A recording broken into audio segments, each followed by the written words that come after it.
পরীক্ষা দেওয়ার জন্য পৃথিবীতে আমরা এসেছি। পরীক্ষা দিয়ে আমরা এখান থেকে ধন্য হয়ে যেতে হবে, তা না হলে পরকাল আমাদের জন্য মস্ত বড় একটা শাস্তি অপেক্ষা করতেছে। প্রিয় বন্ধু ও ভাই বোনেরা, আমার আলোচনাটি ভালো করে শুনবেন এবং শুনে একটু ভালো করে উপলব্ধি করবেন।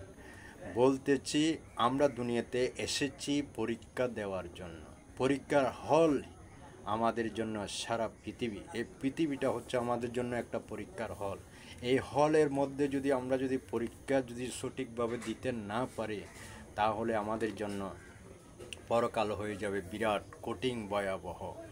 পরকালের কাজ আমরা দুনিয়ার থেকে করে নিতে হবে। প্রিয় বন্ধুরা আমার, এই যে পরীক্ষা, ভিন্ন ধর্মের মানুষ আমরা ভিন্ন জাতি হিসেবে পরিণত হয়েছি। আসলে এটি হলো একটা পরীক্ষা।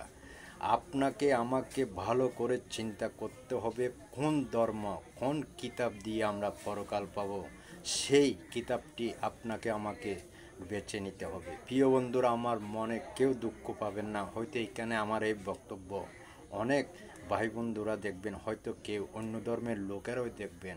প্রিয় বন্ধুরা আমার, মনে দুঃখ নেবেন না। তবে এই জন্য বলছি, পরকাল হলো একটা ভয়াবহ।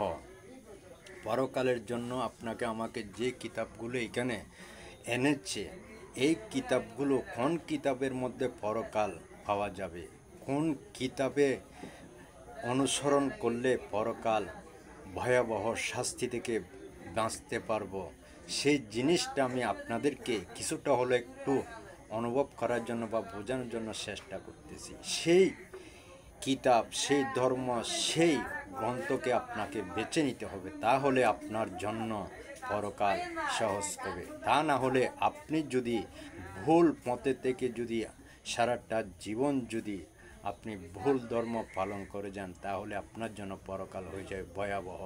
সেই ভয়াবহ শাস্তি আমাদেরকে এই দুনিয়াতে দেখানো হতো, হয়তো আমরা এই দুনিয়াতে পবিত্র ধর্ম ছাড়া অন্য কোনো ধর্ম ব্যবহার করতাম না। সেটি আমাকে অদেখার মধ্যে রেখে দিয়েছেন আমাদের সৃষ্টিকর্তা এবং মহান রাব্বুল আলামিন।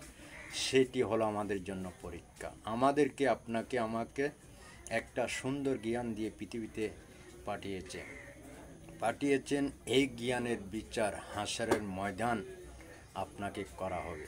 কারণ আমি এই দুনিয়াতে সব কিছুর স্বাদ গ্রহণ করতে পেরেছি, স্বাদ বুঝতে পেরেছি, এরকম জ্ঞান আমাদেরকে দান করেছেন।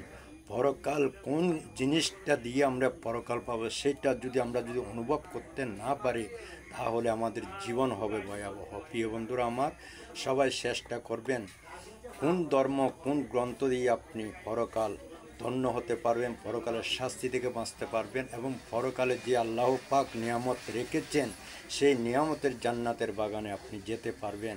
সেই ধর্ম গ্রন্থকে আপনি বিবেচনা করে নেবেন, কারণ সব ধর্মের কিতাব আপনাকে আমাকে পড়তে হবে। কোন কিতাব দিয়ে আপনি পরকাল পাবেন, সেই কিতাবের অনুসারী হয়ে দুনিয়া থেকে কাজ করে যান।